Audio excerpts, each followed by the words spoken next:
Hey everyone, this is Jack and we're going to be doing a part 2 of my Philippines vlog, and today we are actually going to explore shopping here in the Philippines, but I wanted to talk a little bit about why this trip has been extremely hard for me. I have only 2 grandparents left on my mother's side, and I've been really close with my grandmother, and to see her getting older and not being able to do a lot of things by herself anymore has just been really hard on me. So this wasn't necessarily the happiest trip, even though I was so happy and grateful to see her and everyone else here in the Philippines. But yeah, I just wanted to give a little context as to why I'm not my normal chipper self. Anyway, we start out at S&R.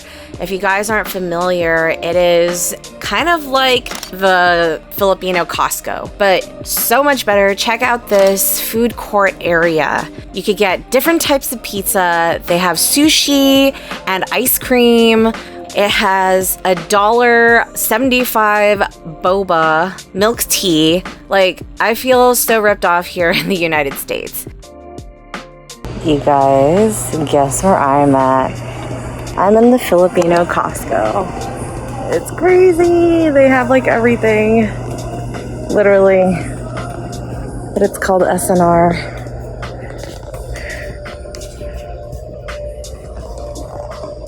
Everything is laid out on pallets, very similar to Costco if you are a member. They even have gazebos with outdoor seating that you can, put in your garden. And yeah, it's just as big. Can't stop looking at this food court area though. Here's some textured pillows that give off Filipino vibes. And then they actually have products from like Asia. So like Japanese Kewpie, curry.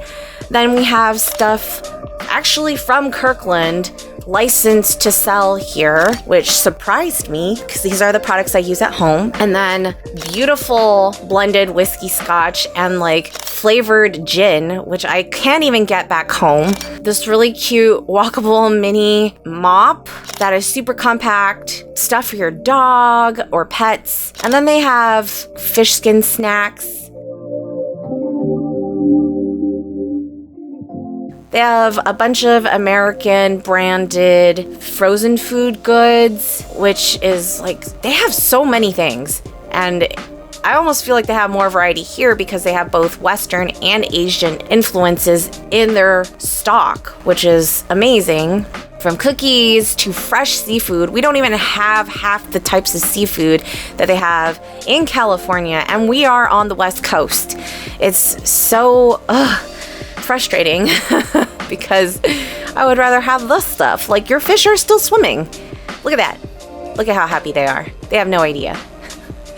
This is their bakery along with the meat area. And this was my walk back to my parents' condo where I went to the roof and swam a little bit by myself because I just needed some time to really take in the trip. This was my last day here, and so I was trying to make it count. Well, it was the last week I was going to be here, so this vlog is a culmination of like a full day or 2 of what I experienced. This is the rooftop panorama that I have shown previously in part 1. If you haven't seen that video, go check that out after this one.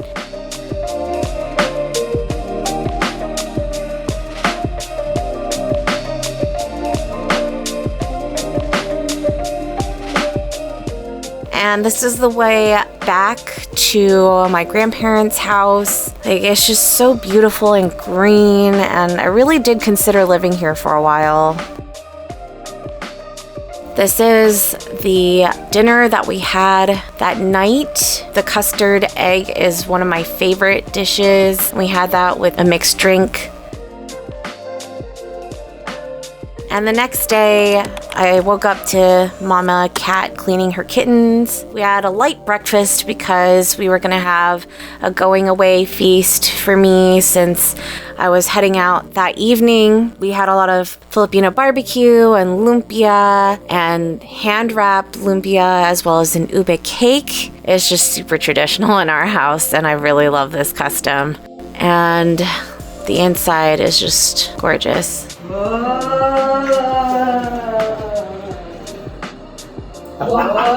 Then it was time to hit the malls again for one last time. I did see something in a bookstore or a stationery store that I didn't purchase the first time, and so I was gonna go back and get it. If you've seen my EDC trip, my No Llama No Drama group, I was gonna get llamas for one of the guys that we went to EDC with for his birthday, and I was gonna keep one just to have. It's like a buddy llama thing.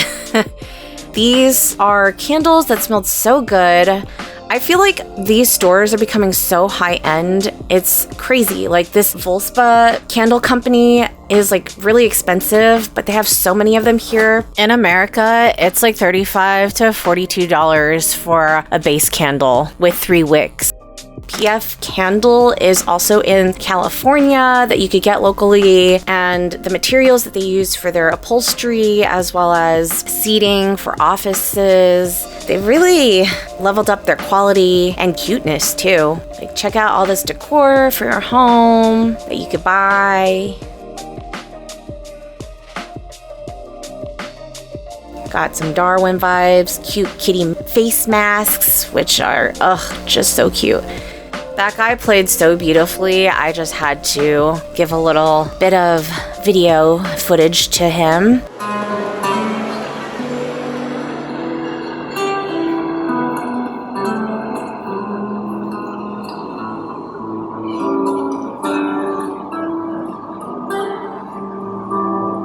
Then we looked and checked out other home goods. These are some of the stuff that stood out to me that I really loved that were inside the store, and my parents were checking out furniture because they still needed a couple more things in their condo.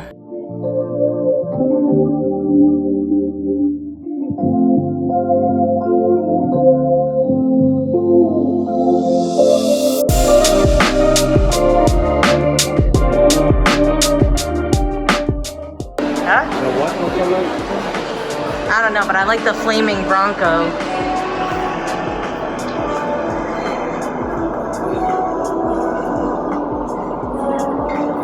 This is a water refill station at Muji. We don't have that here in the US. And then we saw some really beautiful Filipiniana type of designer stores. Pineapples are actually a sign of hospitality, which is why you see them in a lot of like Pacific Islander or Hawaiian establishments. I learned that recently. This is just really gorgeous seashells that I found in there and coasters that were like mother of pearl. One of my mom's purse's handles was no longer usable, and so she wanted to get a new one, and she decided to get one here, believe it or not. I would have never thought that places actually sell bag handles and crossbody straps, but I'm glad they do, because then you can get your replacements. And then there was this store. It's tough to read here, but I spent so long in here with my family because there was just so much to look at, and everything was all, again, Philippine, like modern Filipino goods. Like this mask was so expensive. I think it was over $100, which is why I didn't purchase it. But it's made of rattan and is so sturdy with like leather work. It was gorgeous. Yeah, if my memory serves correctly, I think it was $130 something for one mask. I really liked the white one, but I know it was gonna get dirty easily. I saw a bunch of cookie tins and candle packaging that were just like, wow, look at the illustrations and the basket weaving just to cover bottles and hold your goods in. Like this was a knitted jellyfish because tropical vibes. There were awesome chairs to sit on and mirrors and purses made out of rattan, coasters. Ugh, I love them so much. Different kinds fused with boho, inspiration. They had home clothing and all sorts of goods in here. Look at these like silk scarves. This looks like it's for royalty, and it's just wow, wow, wow is all I can say. That's the tag, which has a unicorn on it. I'm all about this. You guys, wow, wow, wow. And they felt so good too on your hands. It's actually a westernized robe kimono, and I think these were like $200. Check out this little chick in a baby stroller. This is the back part of the store overlooking the street, and it's just so modern, well maintained and clean and colorful, and has so much of Filipino culture there as it is now. Some snacks for your kitchen. I was really tempted to get these Manila cookie stories, but I resisted because it was my last day. This store layout is very blue Tiffany colors, and they even have kiosks outside. I know it's warm, but like they have cafes, and this is a hotel with a dome skylight, really leveled up. This is a Filipino store that sells furniture and a bunch of textiles. They're pretty pricey, but like everything is handmade. This table, that's one slab of wood, varnished and polished. Same with this one, and it's bent on the edge so that you could still appreciate more of the wood. This is cute illustrative cards, as well as embroidered hand towels. These were skirts that were hand embroidered and stitched, I believe. Just so cute. And then this Taurus head, bull head. There's some chinois type of inspiration here as well. It's just such a fabulous space. I wanted everything. I don't even have this style in my house and I still wanted it. It's just hand-stitched, handmade goods. I think that's also why things are expensive, is because everything is done by a person, not by machine necessarily. And this basket, it has a patterned lining inside, and these are leather sandals with more textiles as the straps. And then there's these French patisseries that we saw. Some more of this guy.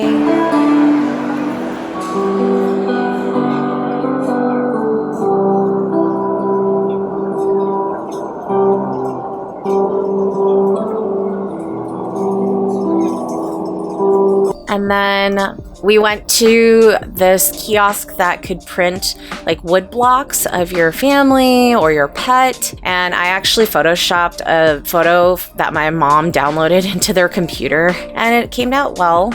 And then it was time to head home for dinner and to say goodbye to my family. As you can see, Kobe is already signaling I have to go back to LA. This was the family meal of the evening. This was the previous cook's famous lasagna penne pasta that the new cook knows how to make. And then this was my Grab, which is kind of like an Uber. Got party mode to celebrate me having a safe flight back to LAX. Los Angeles. The sunset was just so beautiful. It was red and magenta. Passed by this chicken on top of a roof. And this was like the shortest I've ever gotten to the airport. It was 30 minutes. And I got to pass all of this line because I only had carry-on. So travel hack, if you ever go to the Philippines, you don't have to wait in that line.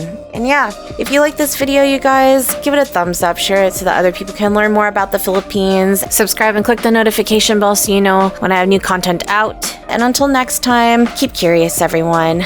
Jack out.